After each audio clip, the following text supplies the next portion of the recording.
uMancwane useyihlalele erumini kufika uHlengizwe-ke shuthi uzomncenga uMancwane. Cela nimuze uMancwane ukuthi uthini. Ngoba nakusuphoxa ithemba lakho kaMajona. Hawu kodwa mama. Awusho. Angisakhuluma manje mina. Ngiyaxolisa. Angisakunukeli kabi. Khuluma qhuntsula amehlo angisakunukeli kabi manje mina. Ngiyaxolisa mama. Out. Ngiphume. Ngicela ngiphumele. Ngiphume ngibhodi. Phuma Hlengizwe. Ngiyephi? Hlengizwe ngizama. Oh, how the tables have turned.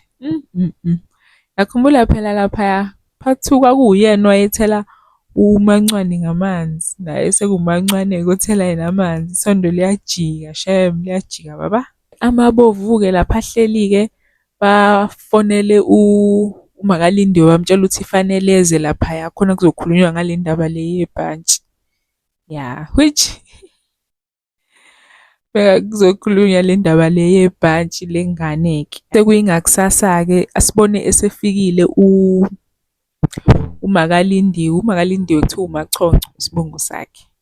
I-verdict-ke kugcine kuthiwa fanele athenge imbuzi ukuze ageze umuzwa la ekhaya ngoba shuthi-ke ubalethele ibhadi ngoba egqokise uHlengizwe ijazi. Hayi esephuma nje esehamba uMachoncho uMakalindiwe athola i-phone call ukuthi uLindiwe useyilengisile kodwa ingane ayinalutho khona isendlini iyakhala. Yo mfethu avedana sangane uMachoncho Nkosi yami ingane yakhe.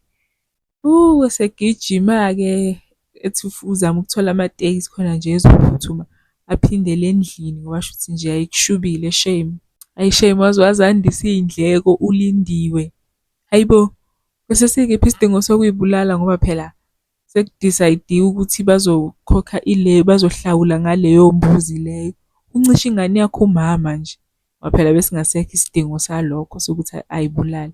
Hayi wazandisa-ke shame iy'ndleko shuthi-ke manje sekuzomele kukhishwe ile mali yembuzi which angazi kumele ku-organize-we nomngcwabo-ke manje yazi nje yazi Lindiwe besingekho nje isidingo se-society besingekho.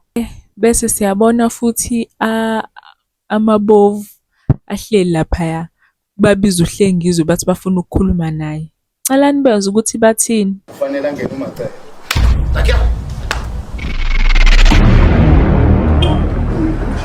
Uthi usomahadi hamba uyogada umuzi kaMfweni ulangalezwe. Mbomvu akungeke ukuthi uMfweni elobolile kangaka. Kuvele uqhamuke abafukazana bezododoma ngemzini kaMfweni.